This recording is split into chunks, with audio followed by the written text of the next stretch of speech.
All right, all right. Thank you again for everyone. This is Multifamily and More Kansas City chapter.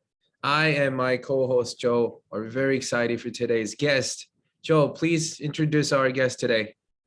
Yes, I'm really excited for this. I can't wait to hear the story. Please allow me to introduce Javier, and I'll make sure I don't butcher this. Enojo, did I get it? Yep, you got it right. Holy smokes. Javier, okay, first and foremost, he's been married for 23 years, 5 kids. He's been self-employed most of his life. He lives in Raleigh, North Carolina.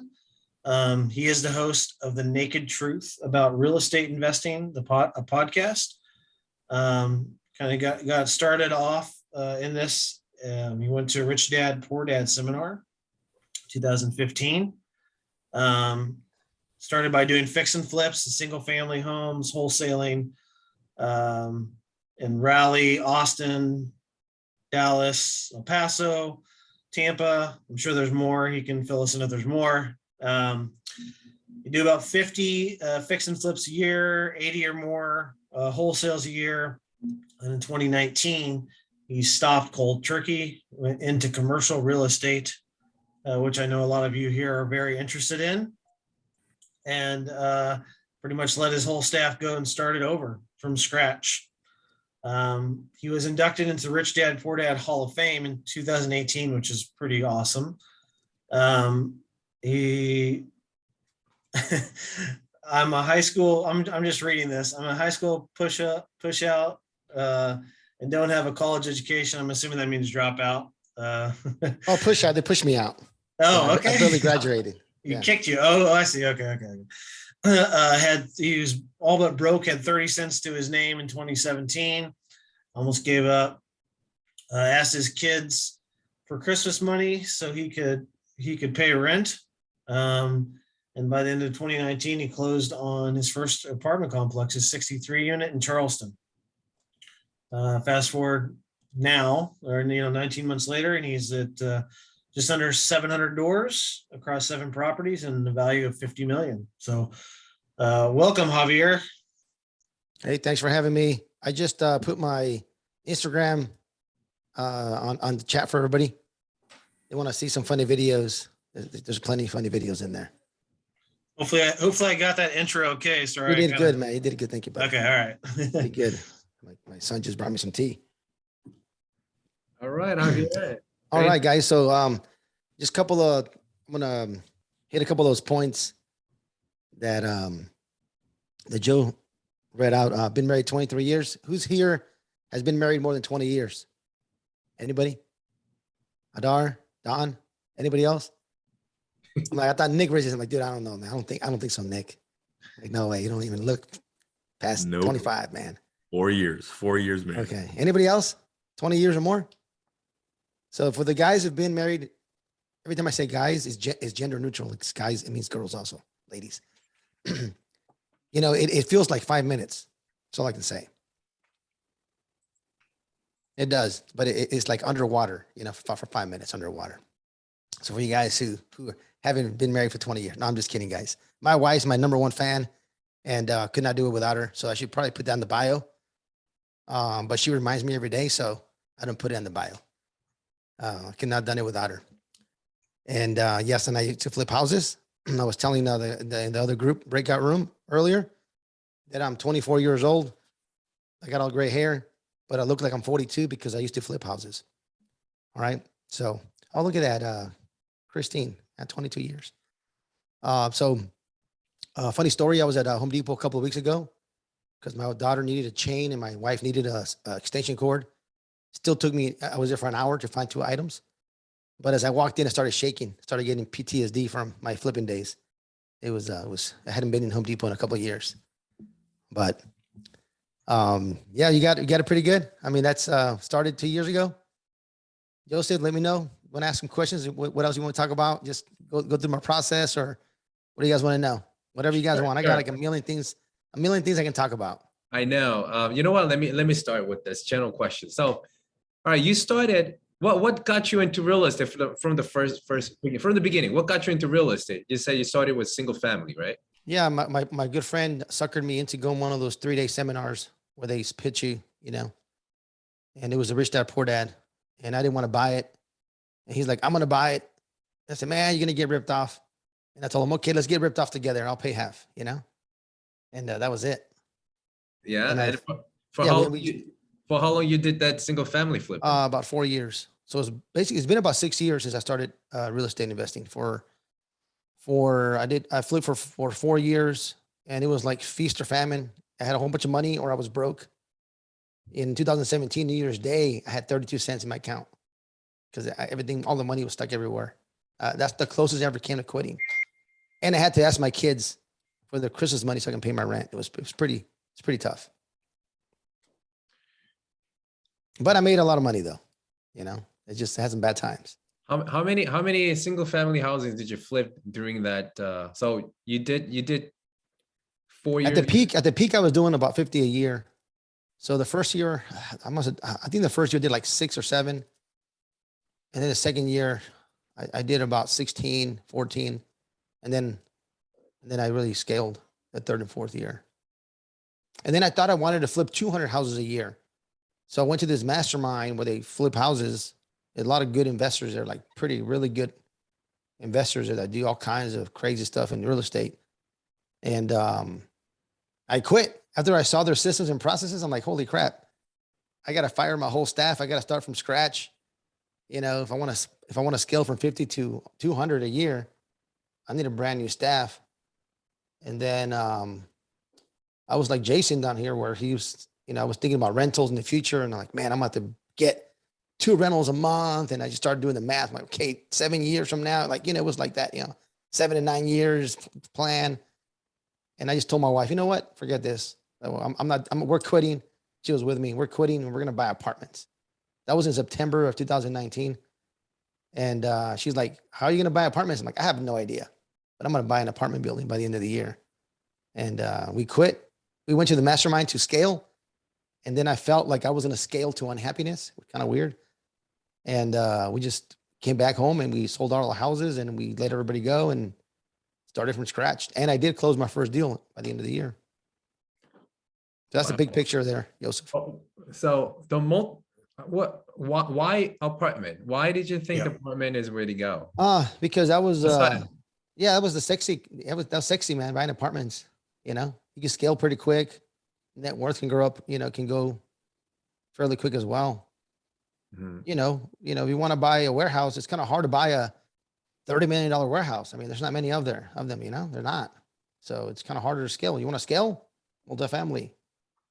It's just a good number. I mean, I knew real estate for me from houses. The next common sense for me, is it the right one? I'm not sure. I mean, I know people make a lot of money buying warehouses and buying retail, buying land. You can make money on all kinds of parts of real estate, but I went to apartments. Mhm. But I'm not opposed to buying anything else. I got some other commercial properties under contract right now. Oh, cool. Well, let's hear about that later. Yep. So is there anyone that inspired you to go into apartment, or somebody just got you interested? Like all of a sudden, you can just go from single family all of a sudden to apartment or multifamily, right? Yeah. So, I mean, I really haven't taken any courses or classes or any, for say, mentorship, I guess you can say, from anybody who teaches apartment buildings. I just had this thought where if I buy a house for $50,000 and I put $20,000 in it and it's worth 100, and then the bank gives me $80,000 back, I have a free house and 10K in my pocket. So I told myself, why can't I buy a building that's worth, $10 million, be all in for $6 million and then cash out like $1 million bucks? Like, why can't I do that? It's really hard, by the way, extremely hard. But in a way, my own being naive about it, it actually worked out. That's the way it worked out. But Joseph, to answer your question, in 2018, when I got inducted into the Rich Dad Poor Dad Hall of Fame, I was in Vegas. There was only 5 people up on stage, and there's like 5,000 students a year. So they only give like 5 awards, 3 to 7 awards. That year they give like 5. And I met my friend, Tim Bratz. He was getting an award as well. And he was, he told me, hey, I used to flip houses. He said, buy an apartment building, it'll change your life. And that's the first time that anybody ever told me I should buy an apartment building. And I'm a little slow. So it took me like a year, you know. So, and that was October 2018. And in September 2019, that's when I said, okay, I'm just gonna do it. Like, I'm done. Okay. You know, I'm gonna go buy apartments. Wow. No, that's well, even if it took only 1 year, I will say it's only took 1 year for you to just make that jump from single family flip into multifamily apartment. Was there any challenge? Oh yeah, for sure. I mean, the investor avatar is totally different. My first deal that I got involved in, the way I got it was I network who needs help, and I had some friends who had a property under contract. I'm like, hey, what can I do? I'll bring some money, I'll raise some money, I'll help with the due diligence, I'll do whatever I need to do. And I said, I'll raise all the money, like 1.3 million. That's easy. I said, I told him it's easy. Because I used to have 3-4 million at a time for my single family houses from investors all the time, like consistently. So I had 16 or so every time at a time. And I went to ask for money, and then I got punched in the face. I raised $0 for my current investors that had invested millions and millions and millions for 3-4 years. I was actually pretty shocked. I was like, what the hell? I did raise 200K of the 1.3 from 2 people that I knew that had never given me money before, but that was the right investor avatar. So that I right there had to switch right away. So that was a challenge, trying to find, the right investor for the projects. And then once I saw the process being done, like from beginning to end, from the due diligence to getting the loan to start doing the asset management, like, oh, this is not hard. Well, let's go find some deals. That was pretty much my whole thought process. Okay. And you just touched upon finding the deals. People know you as an expert in DTS. It's direct to seller, of finding the off-market deals. Some people just wait for the broker to hand them the deals, but some people don't. What is it? Can you explain more about the DTS system that you developed, and how did you come to start doing that? As opposed Yeah, I mean, I used to get all my single family off market, all of it. So I just said, okay, I'm going to try to do the same thing. It's just, it's more challenging because there's less properties, and you're really speaking to sellers that are, sophisticated. I'm not going to be like, hey, Joseph, how would your life change if I got this property, that, you have a bad tenant in there, and, you don't pay your rent, and you got to work double to pay the $800 mortgage payment on your rental. That's a different conversation. I'm not talking to that as somebody who owns a $5-10 million property. That's not the kind of conversation you're having with that person. Most of the time, these people are sophisticated. They're professional people. They're millionaires already. And they have their own reasons for selling, right? Some are distressed. Some are, they need to sell right away. But for the most part, like, it's a different conversation. But I mean, I just had, hey, everybody's human, right? Just have a conversation and ask them, hey, do you want to sell your property? Right. And I started calling everybody. To this day, I've never spoken to a broker, which is crazy. So I know you're going to ask me later, what do I say to brokers? I've never spoken to a broker. Not one time. Well, I know but you're going to get the biggest deals from brokers. I can tell you that. It's really hard from DTS, from direct to seller, to go find a 500 unit apartment building. It's extremely challenging. I don't want to say it's impossible, but it is very challenging because the brokers have those relationships for many, many years, right? So you want to find big projects, you got to go through brokers, and you'll get some good deals. I mean, you just gotta work it. It's like anything, got to work it. What is your criteria, number of units, etc., when you go to direct to seller? I mean, ideally, I was, I talked to myself, like, I'm not going to buy nothing less than 200 units because it's the same amount of work, yada, yada, yada. It's the same amount of work to buy a 200 unit than a 20 unit. And it really is, right? Probably the only difference is you got to raise more money, really. That's pretty much it. But the whole process is the same. But it all depends, Joseph. What am I buying, right? So, like, I just got a property in Oklahoma City under contract, it's 34 units for $1.3 million, I believe. $1.3 million is, worst case scenario, it needs $300K worth of remodel. Is worth about 2.3 once it's done. So what do? Do I buy that or not? Well, if I have an investor that I know that I say, this is what I'm going to do with it. I'm going to call a couple of friends or just one guy and say, hey, I'm going to give you, 8% on your money. I need 400K. That's it. I'm not going to give him equity. I'm not giving anything. So he gives me 400K. I give him 8% in his money for 2 years. I sell the property, I flip it, or I refinance out, and I pay him back his 400K. So guess what happens there? I own the property 100% by myself with no partners. That's 34 units, right? Or if I own 10% of 340 units, right? I still only own 34 units. So, you got to kind of figure out where you want to buy direct to seller. At the end of the day, what comes down to is your time, energy, and money. If I have to put X amount of hours of my personal time into that property, I need to make a lot of money. I need to make a lot of money because I only have so limited amount of time. But if you end up having a team that can run everything for you, and I spend maybe 20 minutes on that project, then, I'll buy a smaller property in that scenario. Now, if I got to do a 70-30 split, no, I'm not going to buy it. No, I'm not going to I'm not going to own 5% of 34 units. It's just not going to work. Not for me. I'm not saying it's not a good deal for somebody to get learning and start the process. It's perfectly fine, but it just, it's not going to work for me. But ideally, I like to buy something bigger, but, I would say 100 units. If that, to give you a number, I would say 100 units. And is probably the minimum that you're going to do syndication.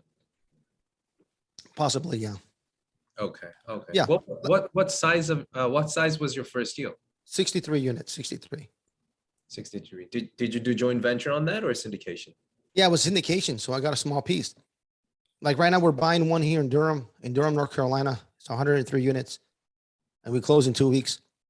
And I think of the whole project, I'm going to own like 5% of the whole project. Okay, but I'm in Durham, North Carolina. Mm-hmm. I want to be in my backyard. That's like 20 minutes from my house. I don't have anything here. So I'll be willing to do that just to be here and have a presence and, talk to brokers. Yes. Right. Tell them, hey, I got, $12 million property here. Send me more stuff, Now, You gotta be strategic about it. Mhm. You gotta No, be I strategic. see a lot of people start like that. They just own 5-10% just for the sake of building the credibility before going to their own. And I Yep. think it's a smart move. It is. I see some questions. Jay, why don't you Wow, unmute it's a lot of yourself questions and over here. speak up? All right, thanks for putting together Joseph and Joe. Once you pull out of the list for the property and then you run the ski tracing, no matter how expensive you pay for the ski tracing, the result and the quality of a list is a video core. And what's your process in going through that, and how do you mark down each of the numbers when you call them or having your VA calling them? Would be appreciated if you share some experience. Yeah. So most of the data you're going to get out there is trash, you're probably going to be like 30% accurate pretty much on everything. Then you really got to get deep. You got to go really, really deep on anybody else. You got to find their brothers or sisters or neighbors. Co-workers. You got to, you'll start getting messages from me saying, Jay, hey, I'm Javier. I'm trying to get a hold of Joseph. Just let him know Javier's trying to call him. And you're like, what? And then you tell Joseph, hey, some guy Javier's trying to call you. Then I have Jason do the same thing, right? Then I have Joe do the same thing. Then a week later, I'll text Joseph or I'll call him. And he already heard my name from 3 different people.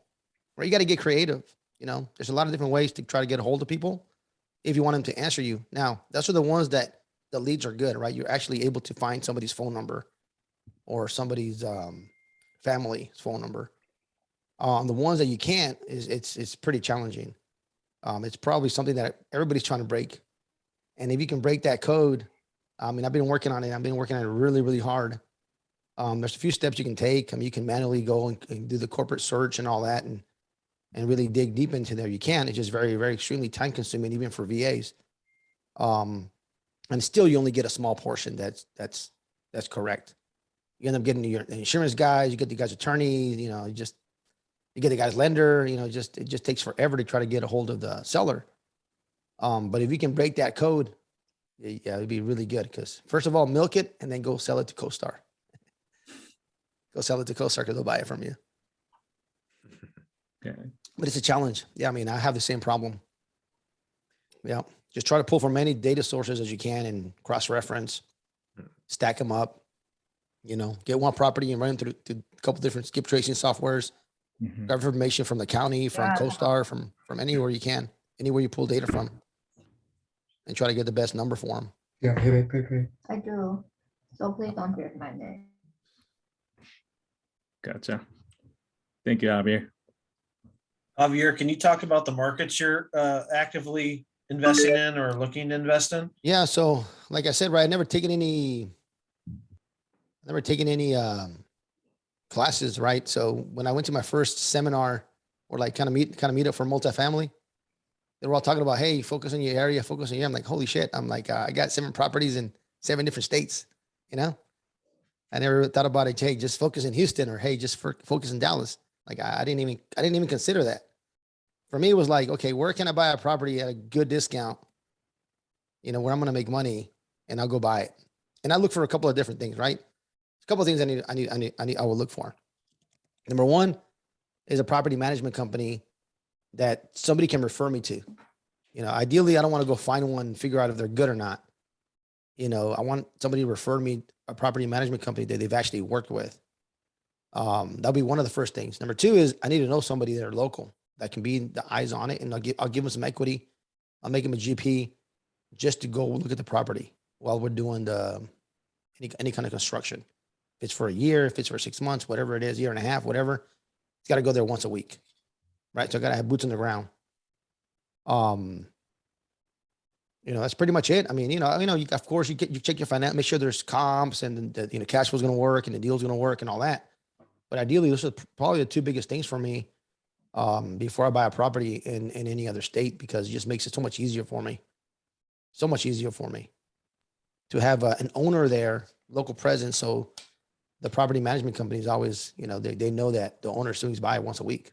Yeah, that makes a lot of sense to have a local ownership as part of the deal. Yep. So yeah, I mean, I buy them everywhere. Mhm. I mean, I'm not picky. Ideally, I like to buy them all in Raleigh. I mean, shoot, Yeah, you know, all of them. it's like me. But I live in I don't want to pay 3 caps, you know? yeah, I live in Kansas City, and I'd love to buy all of them in Kansas City, but the market's hot, and so Yeah, I Right. got a property, a small one, like north of Kansas City, some little town. I forgot the name of it. It was like Mexico? 11 unit. The gross was $5,000 a month, and I got it for $130,000. Like, hell yeah, I'm gonna buy it. I didn't buy it, but I ended up selling it to somebody. Is that So, Mexico? What's that? Was that Mexico? Mexico, Kansas? Oh, I City, don't know. Mexico, Missouri? I got to go back and look at it. We do Was it so a many. wholesale deal? Yep. Yep, I was working on it Okay. with Nathan, Okay. if that's the one. I'm not sure. It was a smaller one. It was like an 11 unit. Mhm. That might have been it. I'm not sure. Are we just hopping in, asking questions, Joseph, or what's the process? Yeah, you could, and if you guys have any questions, kind of unmute yourself and ask, or you could type and I'll point it. I know Christine, you have a question, and Lance had a hand raised, so I'm gonna go to you, Lance, after Christine. Javier, you recall meeting me at the last meetup that we just had in November in Orlando, right? Yeah, we saw each other twice in less than Yep, 10 we saw days. each other twice. What a blessing, huh? Yes, it was. So how many VAs do you have working for you right now for your back end, for all these for all these numbers, and all these deals, and do you have somebody that runs it inside your office? Yeah, I'm actually this week I'm the worst hire in the world. I shouldn't do interviews, but I'm hiring a director of operations, so I need to really I need to focus on figure out make sure it fits my personality. So I've been working pretty Yep. hard. Yep. Yeah, I got like 4 hires I'm doing in the this week actually. But yeah, I mean, as far as virtual, I got I don't know, 22, 23 people, something like that. 22 or 23 people. Yeah. Wow.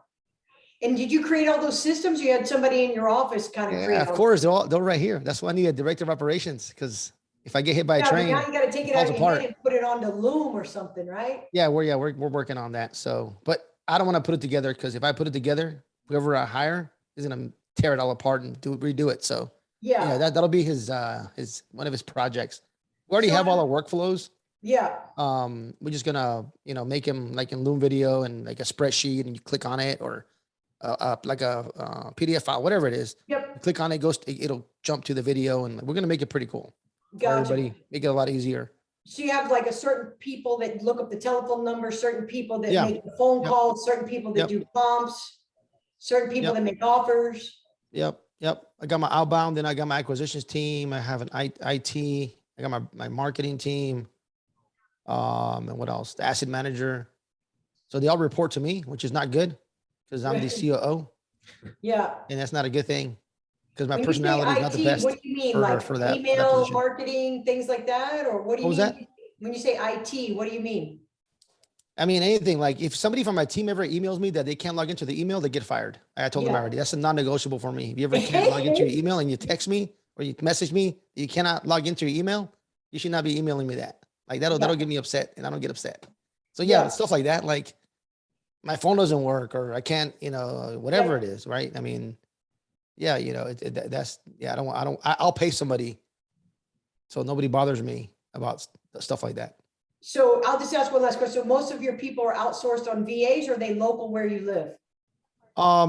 Well, I mean, my director of acquisition is local, but virtual. They're all virtual. COO, my CEO, well, George is the asset manager. He's local, but he moved to Mexico. I don't know. He doesn't want to come back. He went to visit family. He doesn't want to come back. He's been there a year.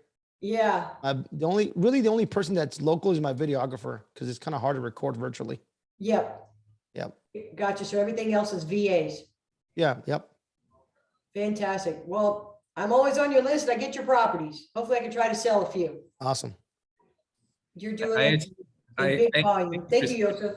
Thank you, Kristen. I assumed you have some VAs, but I didn't expect 20. Yeah, I That's, didn't either. that's above.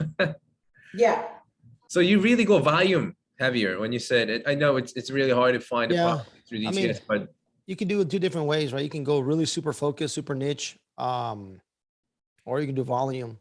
So for me, since I'm not an integrator, I'm not a COO, let's just go volume, the bigger, the better for me. Right. And then, and as we start structuring a little bit more, then we can figure out if we're going to focus on particular items. Now we'll focus like on a couple of states for a while. So my team gets used to the state, they get used to the cities, they get used to talking about the markets, things like that. gotcha. Are you involved in every phone calls that's from your lead generation from your VAs? No, I'm not. Yeah, definitely not. I don't think I reviewed a call in 2 years. Oh, I see. Yeah.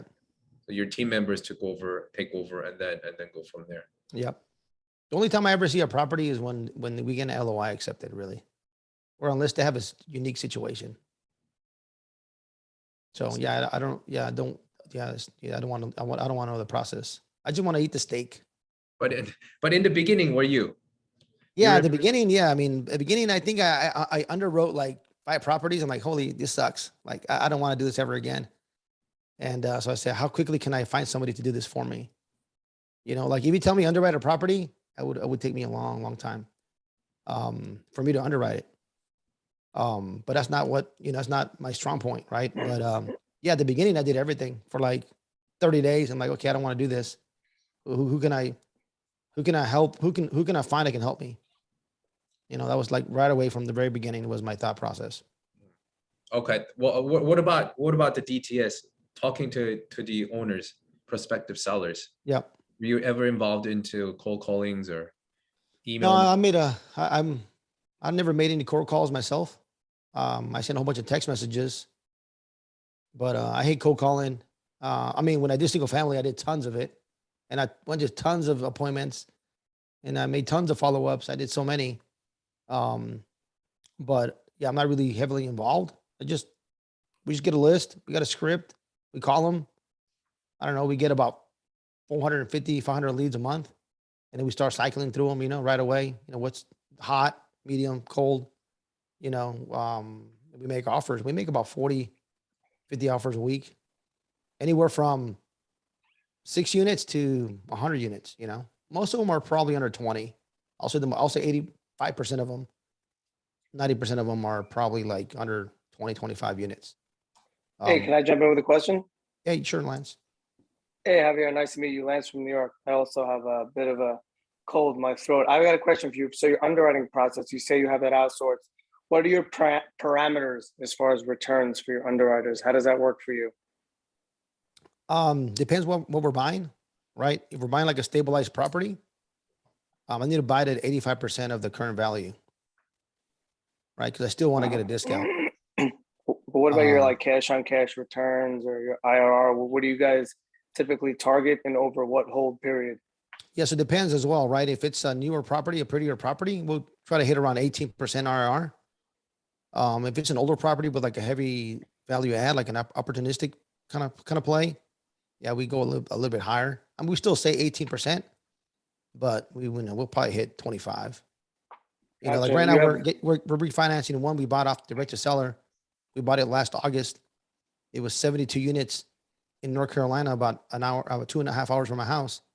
72 units. We bought it for $1.3 million. Have you guys seen $1.3 million for 72 units out there anywhere? Hell no. That's And we're crazy. getting, Heavy lift? yeah, right now we're getting 835 rents. That's where our rents are coming in now, 835. So anyways, so like down right there, it was 50% occupied. So that was pretty heavy lift. We're at 90% as of today, actually 92%. But like down right there, we'll try to do like a 22, 23% IRR just because there's a little bit, more risk, but give a little bit more to the investors. It'll end up being about a 35% IRR. Everybody got their money back in a year and a half. Yeah, it's amazing. How do you finance a deal that's 50% occupied? How do you go about that with that one? It's you gotta have a really good broker. So I can tell you because I like easy buttons and I don't mind paying. So I'll pay her a point to buy me a good deal. So and she bought us some stuff like that during COVID, which is crazy. We bought a lot of stuff during COVID during the summer where nobody was lending. The bridge loans were pretty much dead. So a lot of these are bridge loans. And this bridge loan that we had here in North Carolina was pretty good, actually. It was like 4.25, 75% LTV, like no prepayment penalty, 1 year interest only, and like a 3-year balloon or something, a 3-year payment. Like that was nice loan. Now on that one, it was a smaller town. The town's only like 40,000 people. The reason we got that good loan was because we ended up we bought it cash because our first lender was taking his sweet time. And then the seller realized that she gave us the property. She gave it was worth 3.2, 3.3, 3.4 as it sat. That's what it appraised for when we bought it. So after she had a seller's remorse and we were trying to extend to get our loan, which it was like 7.5% interest, their initial purchase. But since she didn't want to extend, we just bought it cash. We ended up buying it cash. And then right away, within 30 days, we did a refinance on it and got pretty much all our money back, like right away. It was pretty crazy because it appraised for 3.4. That's amazing. Do they do loans for mobile home parks? Your lenders? No, everybody's specific on, like, she doesn't do it. My lender doesn't do it. She'll just connect me with somebody from mobile home park. The bigger the mobile home park, the better. The smaller they are, they're a pain in the ass to get a loan. I can tell you that. If you got like a 20 pad park, man, it's a pain in the ass. I might shoot you an email for a reference because I'm working on a mobile home park deal. How big is it? It's 28 pads in one, 24 pads in the other. Yeah, and you then gotta be like family. 100 pads. Yeah, those are so hard. Yeah, like no broker's gonna want to touch those because it's like they're not gonna make any money, And it sucks. It sucks, but they don't want to finance a 20 park mobile home park. Not a big heavy hitter broker. Now, if you go to a local bank, yeah, the guy, the commercial lender there, he'll look at it. We have a local lender, but this guy he takes forever. Like we're doing a Yeah. refi on Friday. It took 4.5 months Oh, geez. just to do this damn refi. Yeah, pain in the ass. Yeah, but, yeah. Unfortunately, you're probably looking at a like $600,000 loan, $700,000, $800,000 loan, something like that. It's But 2 million. It's Okay. It's 2 million. It's like 50 units plus a 2 unit. So it's gonna be like 2 million ask right now. That's what we're offering. All right. Is it a The big rents city are or a low. small city? It's in Pennsylvania, so the rent's a little bit high. They're between 450 and 550. One park is very new and they're very spaced out and there's a lot of Yeah. land. Is And it, then the is other that for park, just for the lot only, or that's for the house too, the trailer? 80% of them are owned by the tenants. So the Okay. park only owns about 6 of All them. right, 450. Cool. 450, 550, and All right, then yeah, the two send me an unit. email. If it's $2 million, I'll send you a contact. Awesome. Thank you, Javier. I appreciate yep. that, man. Thank you. All right, I'll turn the mic over. I won't hog up more of your time. Thank you, No man. problem. Thank you, Lance, for your question. Thank you, Javier. It's great. It's great. I see another question from Jay. You want to ask Jay? Yeah, if time allow, just a quick question about the mail campaign. Is it even worth it? And do you have your VA send it out a letter as well? What's your criteria to sort out the list instead of sending thousands of, the owner or properties? One of the first times I sent mail, I got like 90% of it come back. I was so pissed. I'm like, holy crap, this sucks. So I don't really do mail. And I really haven't spent the time and energy to really focus on the mail side. I have some pretty really cool ideas, but everything's working right now. So I haven't done any mail. And if ideally, if you want to do mail, you want to make sure you have the right address. So send something cheap and make sure it doesn't get back, return, and then send something else. And then just pick who you want to mail to. It's not going to be very big. You're not going to spend a lot of money. You got to really focus on who do you want to mail and what you're saying. It can't be like a postcard, stuff like that. That's not going to work. You got to get really creative. Okay, thank you. Now you have like an army of VAs and you already established teams. What tips or advice would you have for those who like wanna have that DTS system but haven't really started anything? I'm gonna tell you this already, guys. It's a different business. You're doing like a sales and marketing business, right? You got to market. You got sales and marketing. So you're really starting a new business because you got to start putting your KPIs and you got to track everything. Things like, if you're buying in, if I'm buying in everywhere, so I have like 300 phone numbers, right? Because if I'm buying in Houston, I want to call you from an 843 number, right? I don't want to call you, from a 919 Raleigh number. I'm going to call you from a Houston number. So you got to start adding all that stuff in there. When you call, what time, follow-ups, drip campaigns. I mean, you're just starting another business. So if you guys want to start another business, go ahead and go direct to seller, right? Go ahead and do that. Or, right, still start hitting up brokers as well, right? Start hitting up brokers. Or you can start with one person. You can go find somebody to give them a spreadsheet and just have them call if you're just working in a small area, and that works fine. I mean, that's the way I started. I pulled a list for North Carolina from 50 to 100 units. And then I told George, my CEO here, start calling, right? That's how we got the one in Havelock, North Carolina. He was calling from his cell phone, right? The only thing is you got to be consistent, persistent, and you got to follow up and you got to build that system out. So, at the end of the day is, how much time are you going to devote to that, right? A whole bunch. You can build a team. How much money do you have? How much time do you have? Things like that, right? That's what it really comes down to. But you're really starting another business because you got to keep feeding it. But it's not challenging. It's not super expensive. If you start with one person, right? You want to get a good one, I don't know, $800, $1,000 a month. It's not a lot really once you consider it, what they can make you, plus some commission, right? Let them make some commission because salespeople want to make money. They got to be money motivated. And, but I mean, I would just say, hey, just really think about what you want to do, right? And it is another business. Just make sure that, you manage it like a business. You don't just let them make phone calls and not track anything. What lists work better than the list? You got to make sure you track everything. So because then you're going to be spending money. You're going to get frustrated. You're not going to get anything. And you're going to stop doing it. Like, that doesn't work. Well, thank you. That's a great advice. Thanks. I see Christian had another question. And if you have any questions, you can unmute yourself and ask. We're almost going to end of our meetup. So Perfect. Javier, are you using Podio for your CRM or Active Campaign?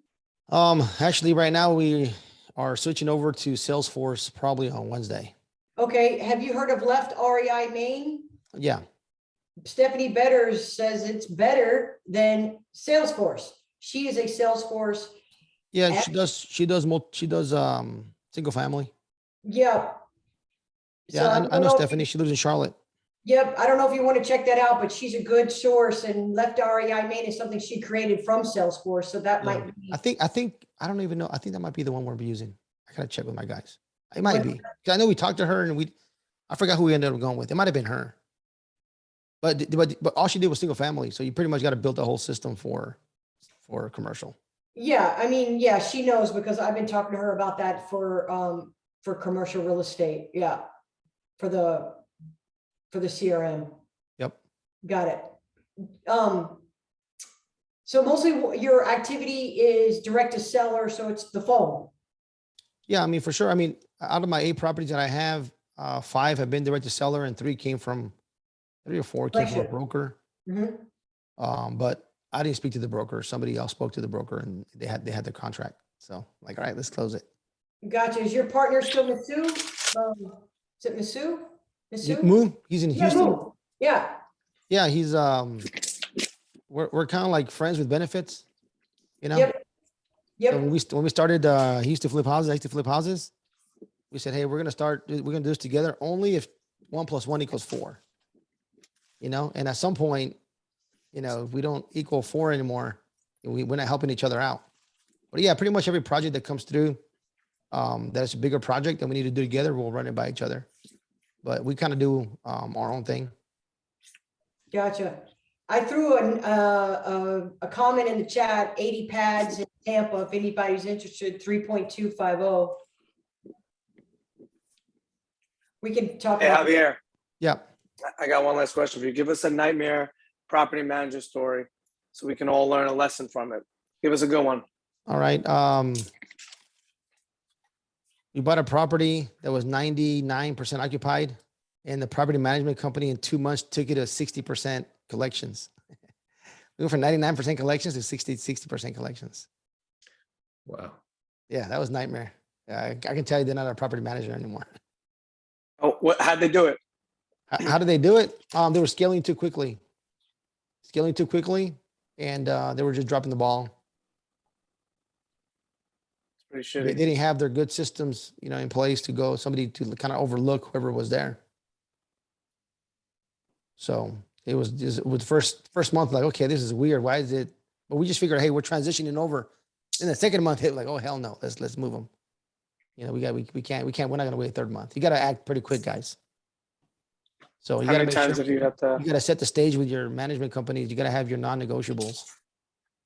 So How many times have you had to fire a property manager? that's the only time. Which is, well, actually, no. The second one that we had, he kind of knew we were gonna fire him, so he quit. So that was on another project. I fired a But property manager. he did okay. He just did okay. He did below average, but below average is not good. I fired a property manager like 2 days before the end of the month because we trusted her. She didn't give us the rents. Took us like 30 days to track it down. So one thing I'll say is, after you get them rents, fire them the next day. Collect the rent off him. As far as timing goes. Good stuff. Good stuff. All right. Anyone has a question? Trying to go through the chat box over here. Yeah, there are a lot of. Javier, what's the goal for 2022? Buy good deals. Yeah, Yeah, come only good on. deals. Give me some juicy here. Come on. Oh, I don't know. I got to buy some warehouses.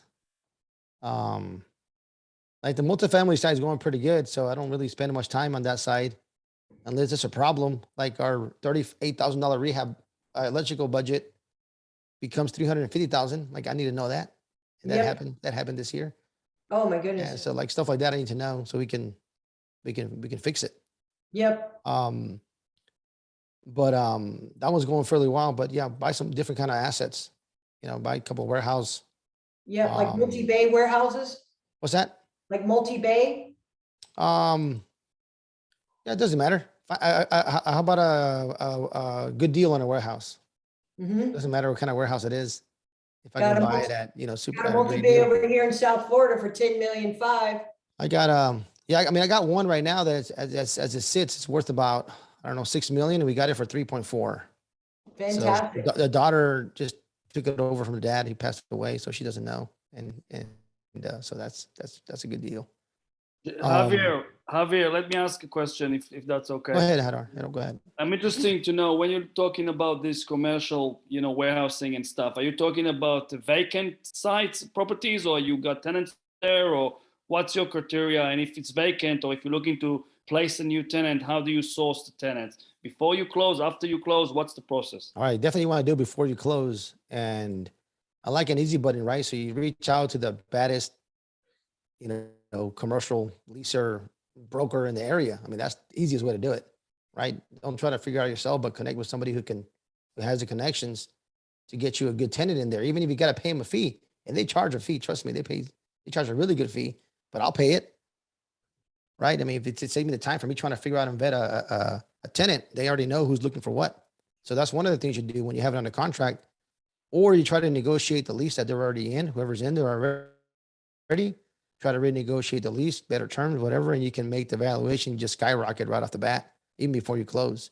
So I mean, it just all depends what the strategy is. I mean, if you have a tenant that just signed a brand new lease and it's not a great lease, I mean, it kind of sucks because you don't want to be stuck with that for 5 years unless you get a good price. So there's a lot of different things you got to look at. Definitely got to, it just depends on the project. I mean, if it's an empty warehouse, I mean, what can you do with it, right? We have another one that we're looking at that is actually empty right now. And, can you make it a self-storage facility, right? Yes, we're trying to get some information on that. It has a lot, and it has paved parking lot. And it's huge. So, and it's a nice intersection. So is it better to lease it out as a warehouse, or is it better to, turn into storage? I got a resort under contract. I don't know anything about resorts. I can't say where it is. I can't say where it's at because the owner doesn't want me to say until we buy it. But yeah, I don't know about resorts. But How big is it? I think it's like 160 keys. I have someone that does resorts specifically. He's an investor, and mostly what he does is buys entertainment properties. So maybe you have a resort that has an entertainment where they can draw in for weddings or bar mitzvahs, things like that. Or is it in a different area where they like ride horses and they do horse events or something? I don't know. But Well, all I can say that it's in Ohio and it's on an island in Lake Erie.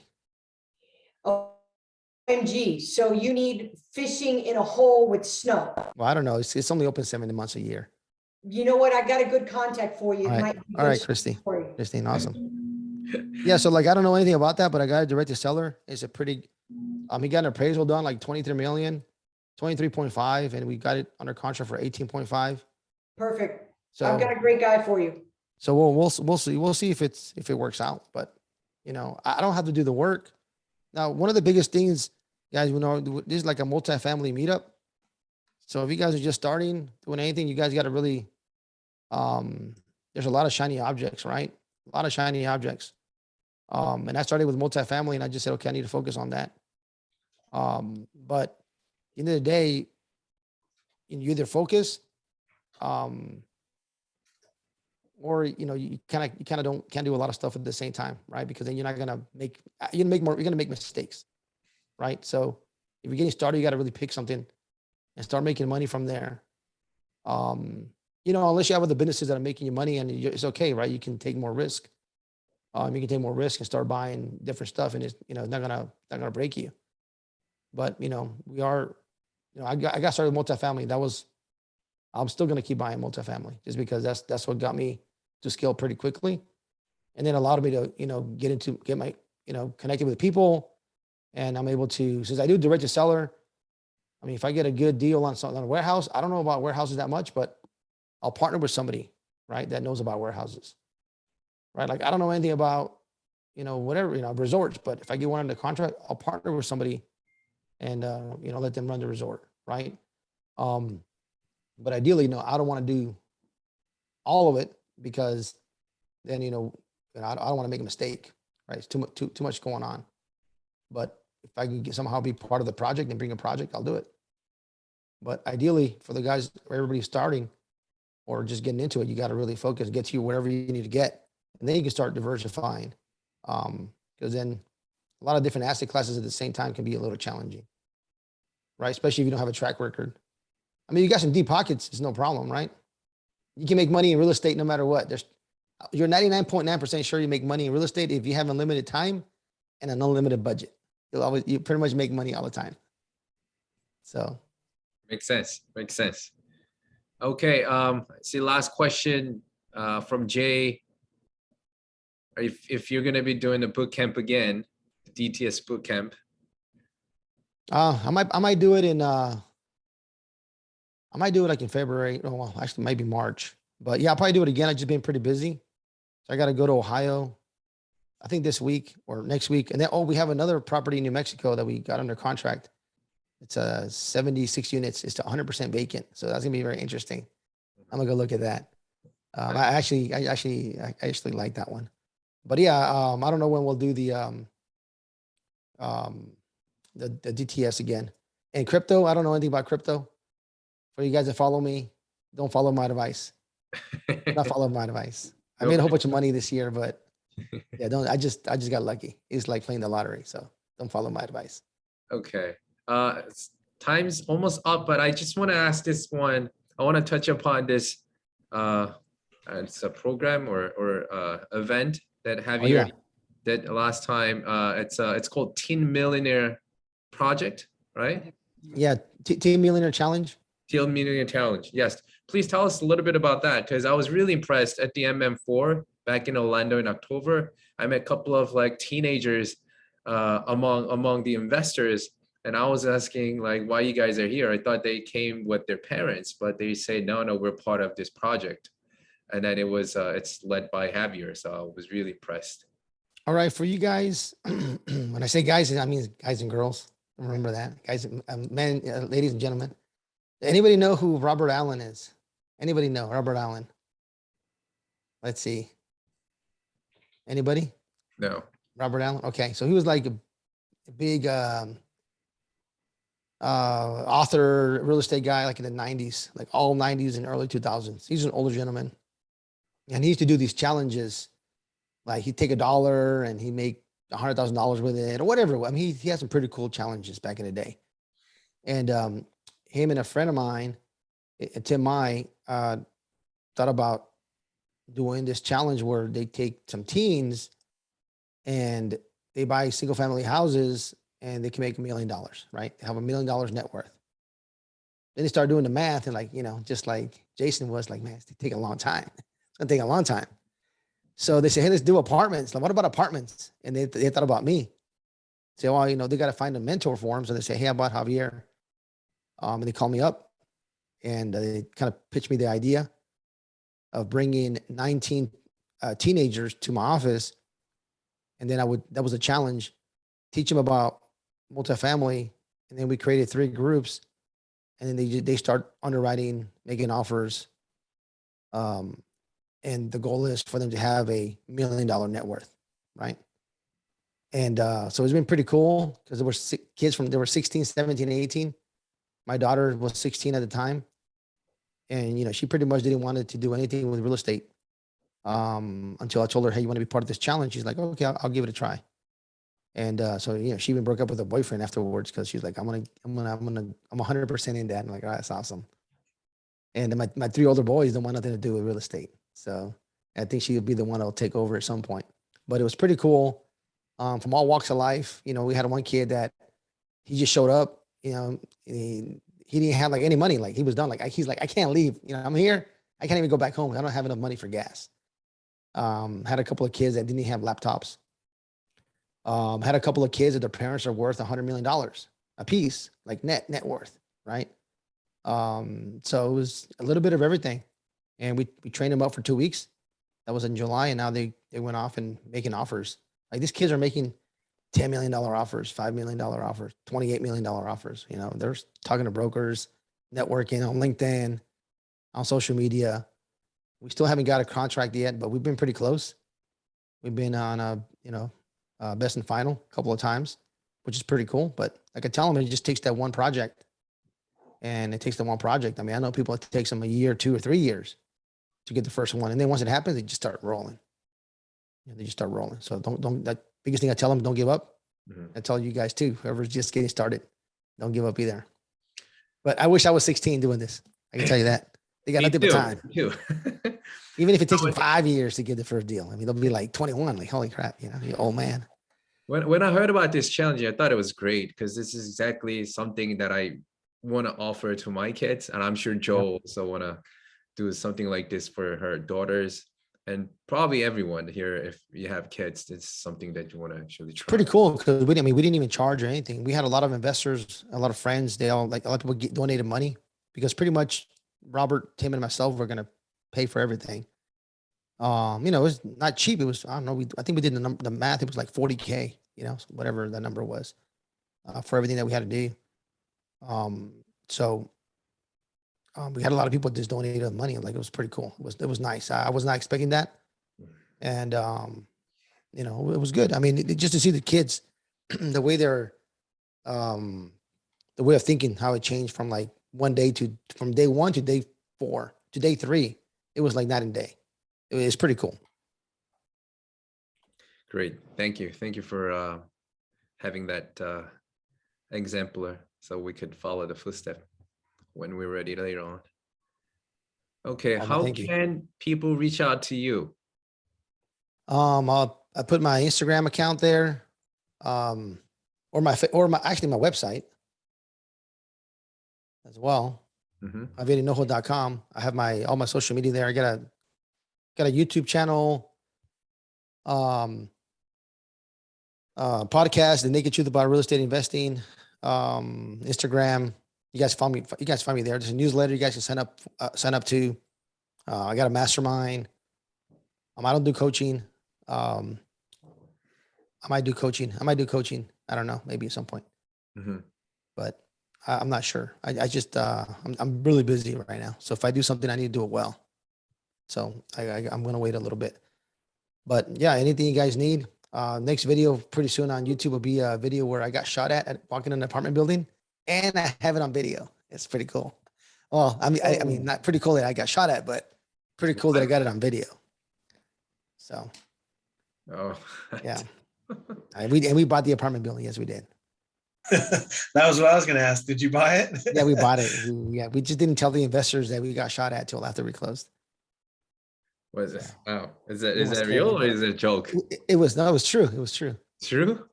Oh my God. Yeah. It was the worst apartment building in the best part of town in Tulsa, Oklahoma. Did you get a discount at least? Yeah, I tried to get a discount, but the owner was terrible. He was a bad person, not a good person. Right. Not a good person. But anyway, it was very interesting. A That lot of is- stories about that building. Well, probably we're gonna hear about that story next time. Okay? For sure. Awesome. All right, Javier, thank you very much for coming, and thank you everyone for joining tonight. We learned a ton of good stuff today from Javier. And again, thank you, Javier, for coming and dropping that ball. Thank you, Joseph. And I just probably deconstructed all the training and everything that you've had all the other guests come in here with like nice presentations, and they talk about capital stack and underwriting and all kinds of stuff. So sorry about that. No, this was actually great. I'm sure everyone would think the same way. Right? Thank It you was so great, much, right, guys. guys? Show a thumbs up. Absolutely. It doesn't For always have to be right? presentations and pretty gold stuff and all that. It's fun, just real raw questions and just off the cuff. Super cool. Thank you, Christine. Yeah. Thank you. Thank you, Joseph.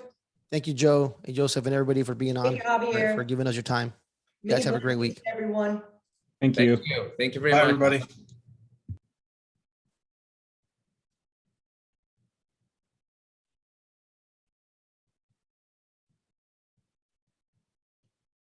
Hold on.